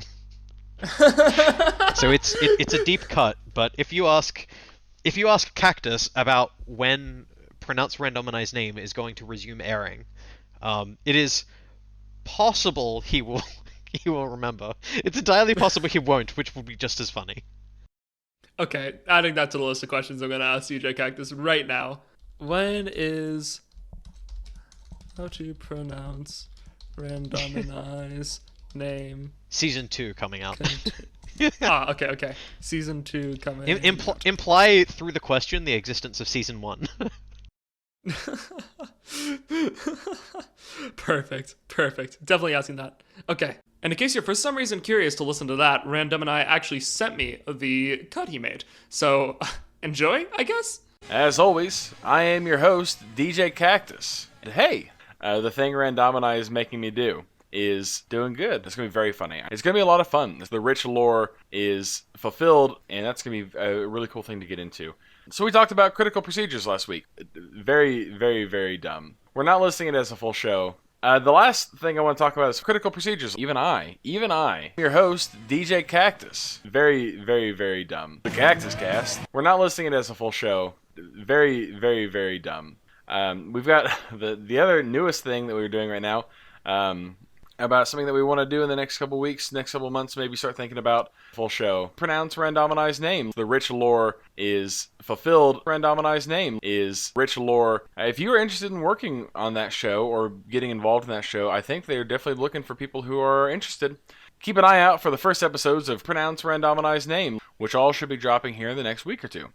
My Cactus pick of the week for this week, the thing Randomini is making me do. In the last week, we've had something like 1,000, the unsettling nature of DJ Cactus. Social issues, keep an eye out.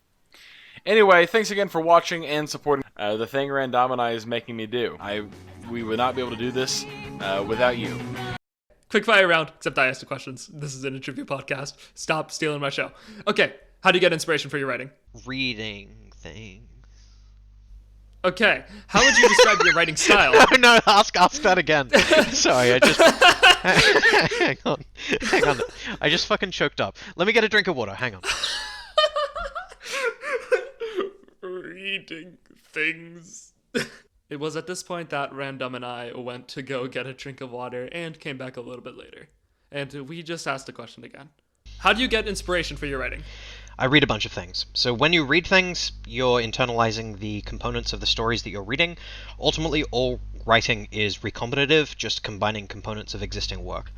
Anyone who thinks otherwise is free to write a story without using any pre-existing English words and see how well that does. Exactly. Good author's copy, great author steal. Artist. I said the quote wrong. How would you describe your writing style? Eclectic. How so? To the extent that when I'm writing, I almost entirely make the decisions that are entertaining to me at the time, rather than the ones which necessarily make sense narratively. It's more important to me that the act of writing itself is something which is enjoyable and engaging, rather than the story itself being entertaining or engaging. So I write so long as I'm having fun, and if I stop having fun, I decide to throw a wrench into the mix and write something completely different. Okay, and I think that also kind of answers the next question. What is your goal when you write? Yeah, mostly to entertain myself. Ideally, people will read it. Ideally, people will enjoy what they're reading. But as I think I said before, I'm perfectly fine writing things and not publishing them. It's important to, not be writing or not be creating art for external approval. It's something where, it's reasonable to try and improve, and getting other people's opinions about your work is a very effective way of being sure that you are improving. But being able to do your own self-assessment of what you've written is also a very valuable skill. So you don't need to share all the writing that you do, but at the same time, it's probably worth sharing at least some of it, just so that you have a compass to try and figure out whether or not your opinions about your own writing are aligned, because as many newbies to the SCP Wiki will tell you, it's very easy to convince yourself you're a really good writer and then find out when other people read that you're not. Very true. Very, very true. Which of your own works are you most proud of? Pride cometh before the fall, right? True. I don't know. I couldn't point to a particular one. Completely understandable. If I held a gun to your head and told you to do it, though, which one would you choose? Well, I'm proud. I'm proud of most of them for very different reasons. A lot of them, I'm proud that I got away with them, and that they haven't been completely deleted by now. Which again, talking about the reason that I write, a lot of writing is what you can get away with, as it were. So no, I wouldn't. If you were holding a gun to my head and asking me to do such a thing, I would probably be more concerned about the fact that you were holding a gun to my head, and I'd probably just nervously stammer and stutter until you shot me. Okay, interesting. How do you come up with unique and interesting characters? I don't think I do. And like that's not really a joke. Like when I was talking before about like spending time reading TV tropes, becoming familiar with existing ways of structuring stories, I do not believe that the interesting part of my narratives is the characters itself. It is the interactions between the characters. So as much as many readers might gravitate around particular characters that I have written, the more interesting thing to me is the interpersonal structure that I have constructed around different groups of people, and the conflicts that are being constructed there. So that would be my take, that the specific characters are not so important as seeing how your ideas around those characters interact with other people. Fundamentally, situating a character socially relative to other people is a major component in how they get characterization, right? You could start from nothing, and if you put a character into an interesting or difficult or trying situation, simply by the fact that they have to do something to get out of it, it kind of synthesizes the character into existence by however they respond to those things. So I'd say my focus isn't really on creating characters so much as it is on creating situations which allow characters to show elements of their personality. Okay, interesting. I would say that's something like I can definitely see that in the Cool War, and also like Durarara especially, which is also my favorite anime ever. Yeah, I can definitely see that there. I can see where you got that inspiration. It's the same with Marvel stories, right? Like the reason that the Avengers are more interesting than any individual title from its constituent parts is because you're getting to see the power dynamics between those characters that you're already familiar with. The reason that the Fantastic Four... So the Fantastic Four, when Stan Lee and Jack Kirby sort of came up with the idea, the fact that there was firstly, a team of superheroes rather than an individual superhero, was relatively novel. Secondly, the fact that they were all related and had a pre-existing social dynamic relative to them. And then, the fact that they did all have dramatically different personalities. Like, you had the cold and analytical Reed Richards, who was sort of like the mad scientist, but he was a good guy. You've got the Thing, who's kind of like rough and tough, and you've got the Human Torch, who's kind of like hot-headed and gets into trouble. You've got the Invisible Woman. She was originally the Invisible Girl, but then they changed it later on. And similarly, they introduced the force fields were introduced much later because they realized that her being able to turn invisible was not really keeping her at the power level of the other three, where they've got super strength, the ability to stretch to arbitrary lengths, and the ability to shoot fire. So it's like, okay, let's make Sue Storm a little bit more interesting. But the idea of constructing these sort of cohesive groups, and then beyond that, seeing how each of those groups interacts with each other. So it's in Cool War, going back to Cool War, you have a few different groups, right? You've got Pico Wilson and Maurice Duchamp, which is sort of a dyad of opposing people. You have the group of artists who are Joey Tamlin and Overgang Dude and Melanoma on the Arsehole of Existence, and all of those guys are just kind of hanging out. They're their own deal. Then you have the Critic's lot, and the Critic has all of the people underneath him, and then there is the Janitor, who is again sort of their own thing. And then the interesting thing beyond that is how those different groups of people all end up interacting with each other. Right, then there's Tangerine and Agent Green, right? So it's never any individual character acting, except in, there are very exceptional circumstances where an individual character has that kind of heavy impact on the plot. It is usually groups of characters, each of whom have their own dynamic, interacting with other groups of characters. And it's the same with, Durarara or Bakano, right? You have these smaller groups of characters, each of whom gets characterized within that group, and then there is intergroup conflict, which allows you to explore the dynamics within that group when put under pressure. So that would be... Yeah, that's that. I forget what the original question is. Again, I feel like I've gone on a tangent. No, it's okay. You answered the question, and well, as usual, you've taken it in a much more interesting direction. But that makes complete sense. Okay, how do you feel about other people writing about your characters or continuing your story in general? Some people do a better job than others. There are certainly people who have written characters in dramatically different ways than I would have written them. There are people who, like that instance where my kind of arc words got sniped, as it were. But realistically, I haven't really been particularly active on the wiki for the last several years, so I don't really resent it that much. Have any of your articles ever been deleted? Yes. Really? Yep. So the second SCP that I wrote was supposed to be a pair of swords, which, if you had two people who are fighting each other with the swords, say if person A managed to slice person B with their sword, person B would go back in time, say 10 seconds, and be able to potentially prevent person A from hitting them. So the idea is, if two people were fighting with these swords, no one would ever see the other person lose, because they'd always be able to go back in time and prevent it. So the idea would be that these were kind of magical training swords, which would allow people to take on sparring partners in such a way that they would have to improve, or otherwise they would just be stuck in this time loop.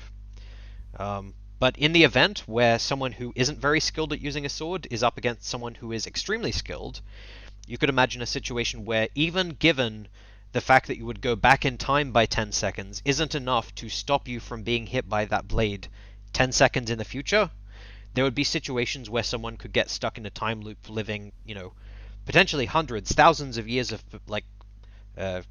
time from their perspective. So it's the sort of thing where the few times that it has been observed that someone loses, the other person's brain has pretty much just shorted out. But the thing is, that shorting out happens prior to the blade touching that person, because it's like time travel or whatever. And so the reason that it got deleted was, this is really difficult to explain what's going on. It's and any sort of time travel fuckery is a quagmire of needing to explain stuff. And so hopefully I did a decent job of explaining the general gist of what I was meaning in my description just now, but I definitely didn't do a good job when I wrote that SCP. So that one got deleted. That was shortly after I wrote my 1314. I see. That is really, really complicated, but I think you did explain it well enough just now. That is an insane paradox, though. Like, that's crazy. And I just don't think it worked. Like, I think it would be possible to sit down and write that idea, but it would have to be explained in a very different way. Fair enough. Okay, so I have a whole section of questions here about the Cool War. A lot of these I've already asked and you've already answered, but I'll ask a few of the other ones I haven't already. Did you have a plot planned out for when the Cool War started, when you started writing? So, yeah, there were broad strokes, there were elements that I knew were coming ahead of time. At the same time, there was a lot that I did improvise. It's the sort of thing where, if it were more interesting to have the plot diverge from what I had written, I did that. It's also something where, because it was being published serially, because each part was coming out, and then I could sort of see what people's responses to that were, there were a few times where I realized that I hadn't necessarily explained something sufficiently well in a previous part, and I sort of had to revisit that. For example, there were people who got through Cool War and didn't necessarily understand or recognize that Pico Wilson and Ruiz Duchamp were brothers, which was something where I was like, okay, maybe let's try and figure out a way to make that more explicit. So it's kind of a compromise between needing enough long-term vision to be able to sustain a story over that duration, but then also on the short term being able to improvise enough that it remains enjoyable and engaging for me to be writing it. Okay, interesting. Okay, where did the anomalous walrus come from in Insufficient Clearance? I know you cannot hide the truth from me. So the anomalous walrus is actually SCP 178265, and it broke out of containment due to reasons. 178265? Yep.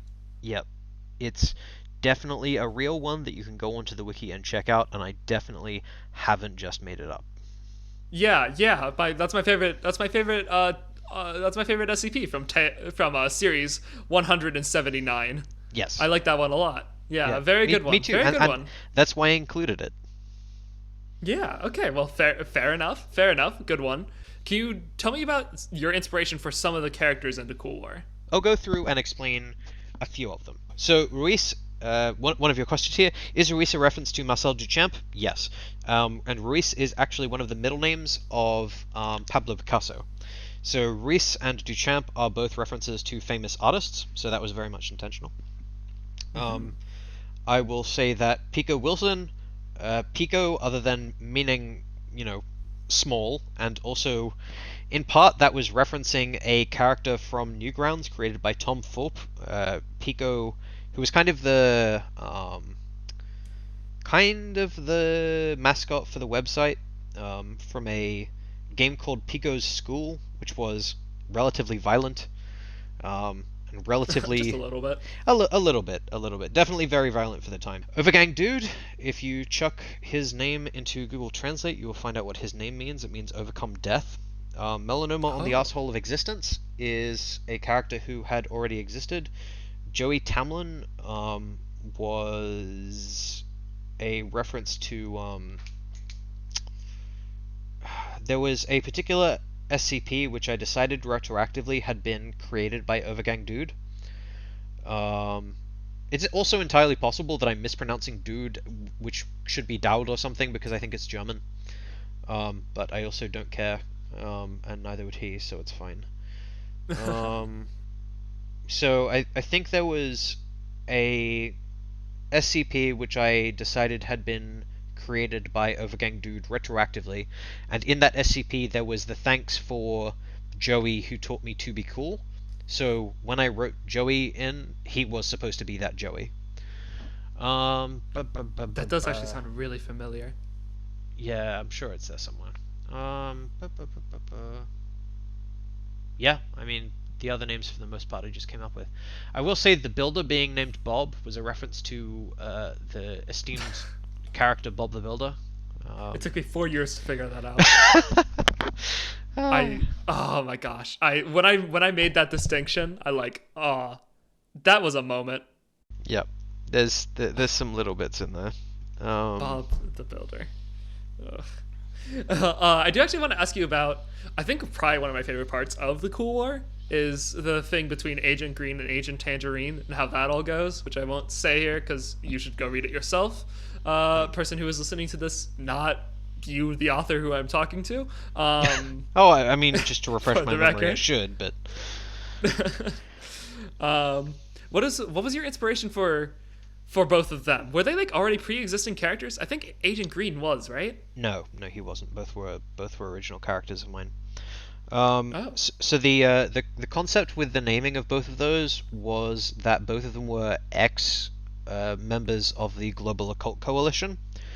So some of the work which had predated that had the GOC referenced threats according to different colors. So it was like threat level green, threat level orange, threat level yada yada yada.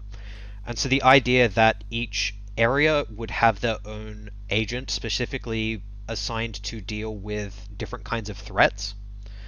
So there would be, for example, an Agent Green who would be assigned to dealing with green type threats for the Global Occult Coalition.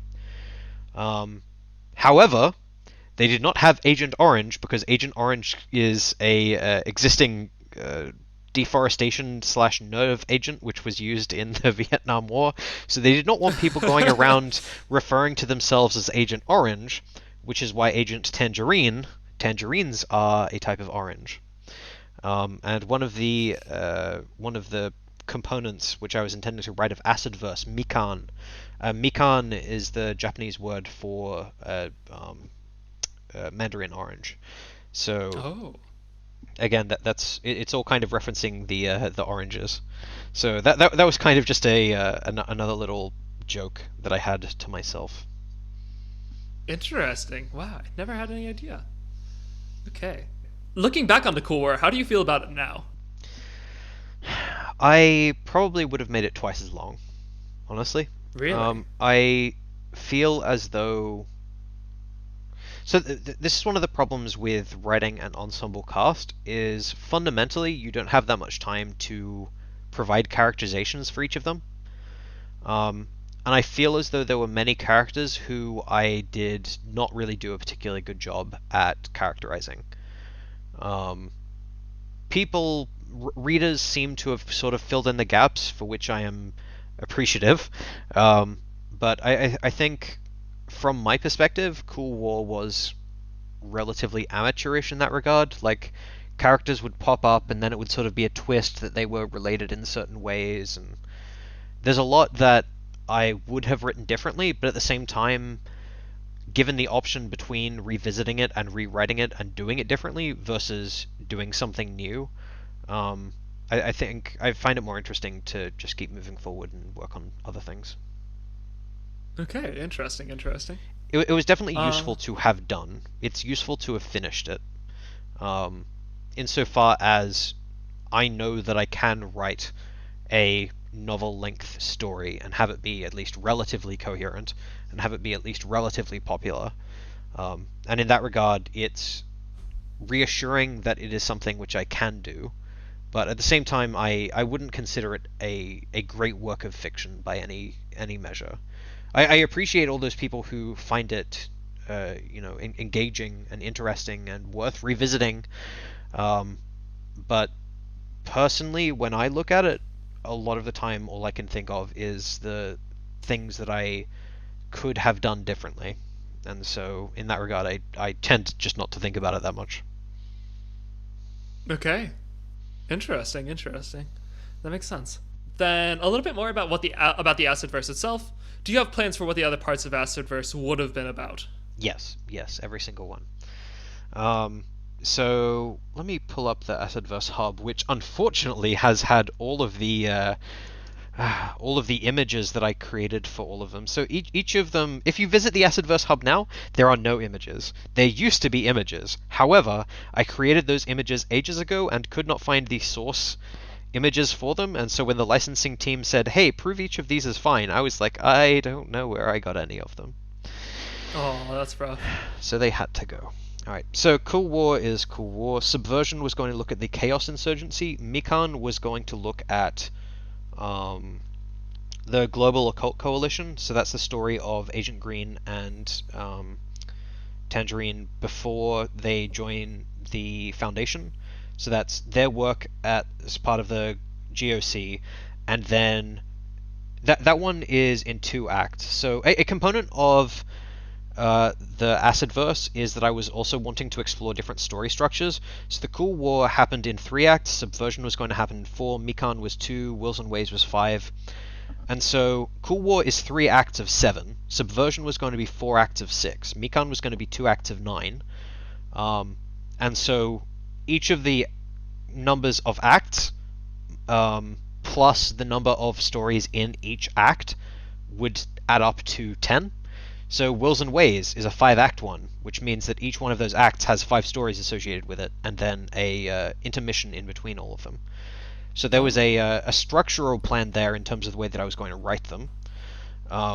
So Subversion was going to be Chaos Insurgency. Mikan, the first act was going to be GOC, the second act was going to be looking at what Tangerine does after he becomes, spoiler alert, nobody in Cool War. And it would explore his battle against Zachary Callahan, who is sort of like a dream entity. Wills and Ways was just sort of exploring the legacy members of Marshall Carter and Dark being killed off and seeing them pass the batons to their younger counterparts. And you did write the first act for that one, which is very, very good, IMO. Thank you. So yeah, it was sort of going to explore them restructuring things.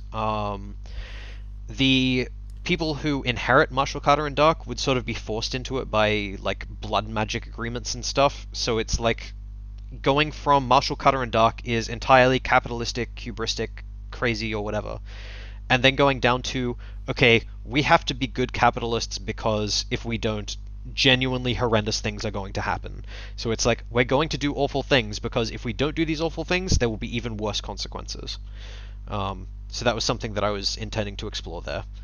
A Fuller Life is Fuller's Circus or whatever, I forget what the proper name is. Fractured Horizon was going to be the Horizon Initiative, sort of looking at religion. True Wonder was going to be a Wondertainment one. Androids and Automata was going to be Anderson's Robotics, and then Time was going to sort of wrap everything together. So there were definitely elements there where I was intending to touch on, at the time, that was pretty much all the groups of interest. There have certainly been other ones that have popped up since I sort of sat down and decided to plot the whole thing out. But broadly speaking, there are elements which would have popped up. So in Subversion, the head of the Chaos Insurgency was going to meet up with Iris Dark and Wills and Ways, and there were all these sorts of horrendous braids and knots and things, and it just, yeah. It was definitely biting off more than I could chew, which is a major component of why it is pretty much abandoned. Yeah, understandable. That's a lot. Yeah. Crazy amount. Okay. Gonna skip those 2 questions. Oh, yeah. Why did you write the Minions Day at the SCP? Why? Who hurt you, and why are you taking it out on me? So the Minions Day at the SCP, genuinely, I am incredibly proud. Actually, going back to your question about what I'm most proud of writing, non-ironically, probably the Minions Day at the SCP. Like, I am so freaking proud of that story.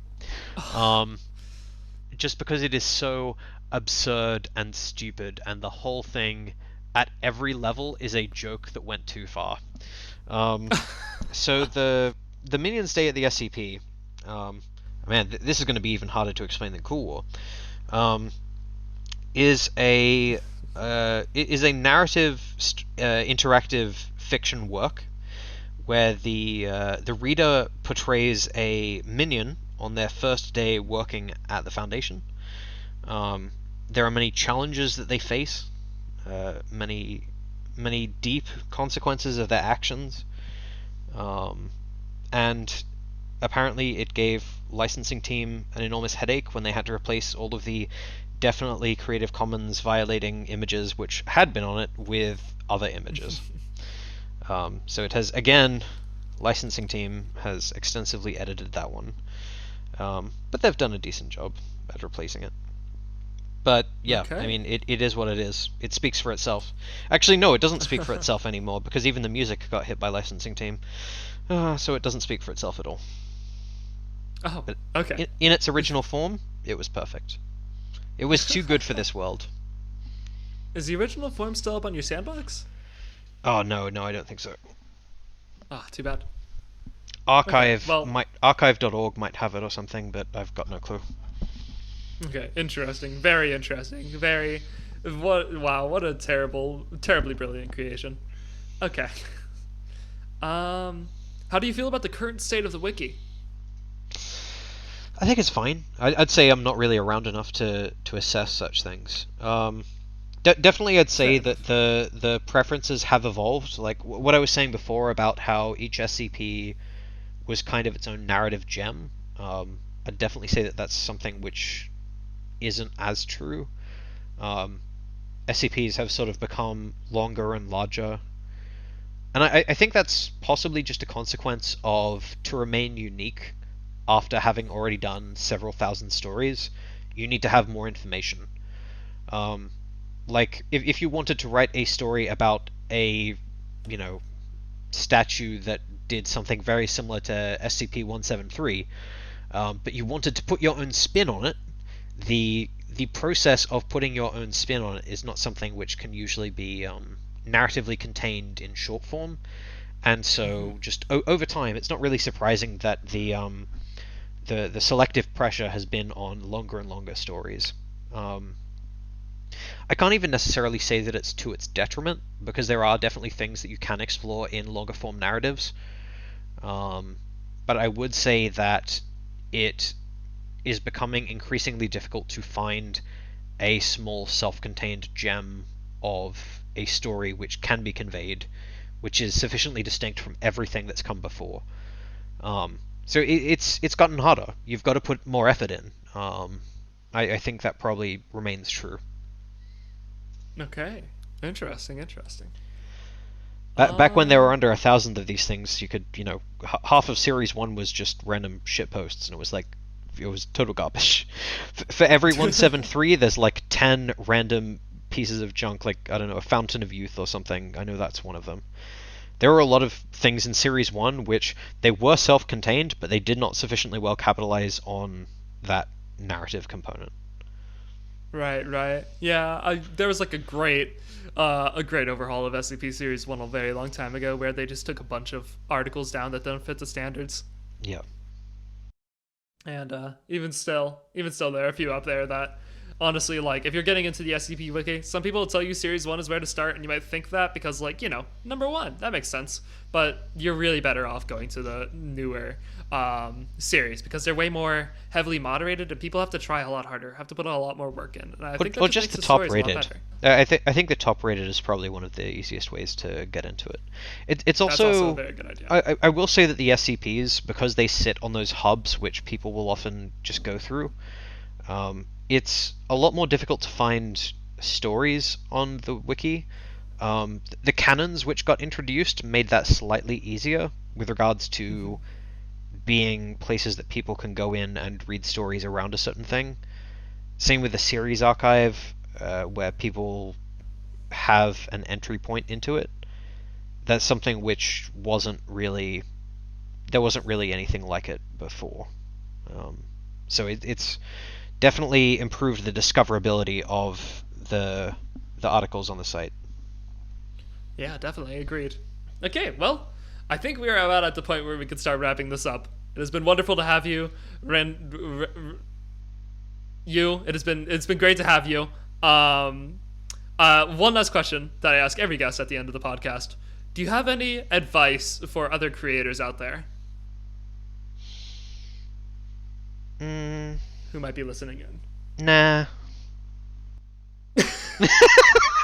Has anyone said that yet? No. But PSA did say that their advice was not to post doing your mom on Instagram where your mom follows you. There's definitely a lot of things that I can say not to do. Okay, all right. You'd be the first. I might actually have some decent advice despite everything. Don't worry about being derivative. Everything is derivative. There is nothing new under the sun. But what you can do is package your own thoughts into a way that people might, read or consume or watch or experience and enjoy and find some value in it. There doesn't need to be, any individual amazing thing. Like when I look at my work, when I look at my writing, it isn't the best in any particular dimension, but it's relatively unique in terms of what it does. It's fine to be derivative. It's, don't be ashamed of doing fan fiction. Don't be ashamed of, writing stories which aren't amazing. Don't worry about everything being perfectly polished. It is of much more benefit to actually do something and get it out there in the world than it is to worry about polishing something that might end up being a turd. Okay, yeah, wow. I completely agree with you there. That is some very good advice. Do you know you can actually polish a turd? Huh? Did you know you actually can polish a turd? There is a Japanese art of polishing mud bowls and such. And I think Mythbusters did it, where they had they polished a ball of actual excrement up to some particular number of reflectivity. So it is possible to polish a turd, but you should not do so because it's a huge waste of time. Okay, interesting. That actually adds a lot to that saying, honestly. Okay, well, thank you so much for coming on, Randomini. You pronounced it correctly. You're my favorite podcast host now. Wait, I did pronounce it correctly? You did. Just then you did. I'm proud of you. Yes, let's go. Just like every good story, there's been a great deal of personal growth. We have, as Joseph Campbell in The Hero with a Thousand Faces would put it, there's the component of the podcast where the interviewee adventures into the unknown, is asked a bunch of questions, and returns master of his domain. You now know how to pronounce Randomini's name, and I'm proud of you. Thank you so much. I've learned so much. I've really grown as a result of these 2 hours. All right, I truly will never be the same. Thank you so much for coming on. Well, I know you have, because I've heard a lot of groans over the last 2 hours. So. Yeah, you have grown. That was my growing pain, not just my regular pain. All right, thank you so much for coming on. No probs. All right, bye everybody. Hey, thank you so much for checking out this episode of the Create Stuff Podcast. I'm so happy that you made it this far. I appreciate it a ton. I really hope you enjoyed listening to it. If you want to support the podcast, Patreon link is in the description. Just $1 a month. Seriously, so helpful. And if you want to check out anything we mentioned in the podcast, especially Randomini's other works, I highly recommend you do. Links are in the description. And now I will, as I do at the end of all these episodes now, more recent change, but I'm going to shout out just 3 things that some people I know have been working on that I think are really cool. And this time they'll be themed around the SCP Wiki, since that's what we were talking about today. The first one is Discovering SCP by Tanhoney and Darnell. Really, really cool podcast where they read out SCPs together. It is very fun. I had them on SCP Authors Anonymous, and it was such a great episode. They were so fun to talk to, and their podcast is great. I really highly recommend it. Link is in the description. Second thing, I recently had a guest on SCP Authors Anonymous named Dr. Whitney, who made me some really, really cool fan art, and I wanted to recommend you check out their comic series. It is, they have multiple, but I would specifically recommend Day Trip because it's my personal favorite. Link is in the description. It is on the SCP Wiki site and based around the SCP Foundation, of course. It is super cool. Go check it out. Go give it a read. It's a bit long, but you will not regret it. And the last thing I will recommend, so you may notice if you're a fan of the Dream SMP and you follow a lot of animatic people, that there's a recent little thing going around called TommyInit.exe. I don't know what that is or why it exists, but it's there.